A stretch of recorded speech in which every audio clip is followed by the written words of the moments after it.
गांव के लोग जंगल में क्यों गए? बहुत समय पहले की बात है। एक छोटे से गांव में रामपुर नाम का एक स्थान था। ये गांव हरे भरे खेतों, सुंदर पहाड़ों और एक छोटी नदी से घिरा हुआ था। यहाँ के लोग बहुत परिश्रमी और मिलनसार थे। गांव में खेती मुख्य व्यवसाय था और सभी लोग मिलकर काम करते थे। लेकिन इस गांव के पास एक बड़ा जंगल भी था, जिसे लोग भूल भुलैया जंगल कहते थे। ये जंगल इतना घना था कि कोई भी इसमें जाने की हिम्मत नहीं करता था। एक साल गांव में बारिश बहुत कम हुई। नदी सूखने लगी और कुएं का पानी भी कम हो गया। खेतों में फसलें मुरझाने लगी और जानवरों को पीने के लिए पानी नहीं मिल रहा था। गांव के सरपंच, बुजुर्गों और अन्य लोगों ने मिलकर इस समस्या का हल निकालने की कोशिश की, लेकिन कोई समाधान नहीं मिला।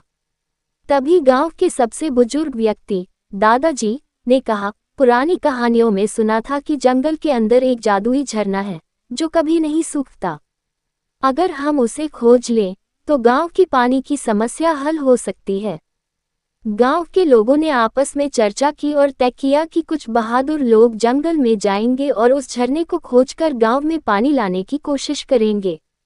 लेकिन जंगल में जाना आसान नहीं था। वहां जंगली जानवरों का खतरा था और रास्ता भी बहुत कठिन था। फिर भी गांव के 10 सबसे बहादुर युवक और 2 बुजुर्गों ने जाने का निश्चय किया। वे सभी रस्सी, कुल्हाड़ी, खाने का सामान और मशाल लेकर जंगल की ओर चल पड़े। जंगल में प्रवेश करते ही उन्हें घना अंधेरा और अजीब अजीब आवाजें सुनाई देने लगीं। पहले दिन उन्होंने बहुत कठिनाई से रास्ता तय किया और एक सुरक्षित स्थान पर रात बिताई। अगले दिन उन्हें एक बड़ी नदी मिली, लेकिन उसमें पानी बहुत तेज बह रहा था। वे समझ गए कि इस नदी को पार करना आसान नहीं होगा। लेकिन फिर भी उन्होंने मिलकर पुल बनाने का प्रयास किया। कुछ लोगों ने पेड़ों को काटकर लकड़ी से पुल बनाया और धीरे धीरे सबने नदी पार कर ली। कुछ दूर चलने के बाद उन्हें एक गुफा दिखी, जिसके अंदर एक चमकदार रोशनी आ रही थी। जब उन्होंने अंदर जाकर देखा तो वहां एक पत्थर की दीवार थी, जिस पर एक नक्शा बना हुआ था। गांव के बुजुर्गों ने समझाया कि यह नक्शा शायद उस जादुई झरने तक पहुंचने का रास्ता दिखा सकता है। गांव के लोगों ने नक्शे को ध्यान से देखा और उसके अनुसार आगे बढ़े। रास्ते में उन्हें कई कठिनाइयों का सामना करना पड़ा। कहीं बड़े बड़े सांप थे तो कहीं कांटेदार झाड़ियां, लेकिन वे सब एक दूसरे की मदद करते हुए आगे बढ़ते गए। आखिरकार 3 दिन की यात्रा के बाद वे एक ऊंची पहाड़ी पर पहुंचे। वहां से उन्हें दूर एक चमकती हुई जगह दिखाई दी। जब वे वहां पहुंचे तो उन्होंने देखा कि सच में वहां एक झरना था, जिसका पानी बिल्कुल साफ और ठंडा था। ये देखकर गांव के लोग बहुत खुश हुए।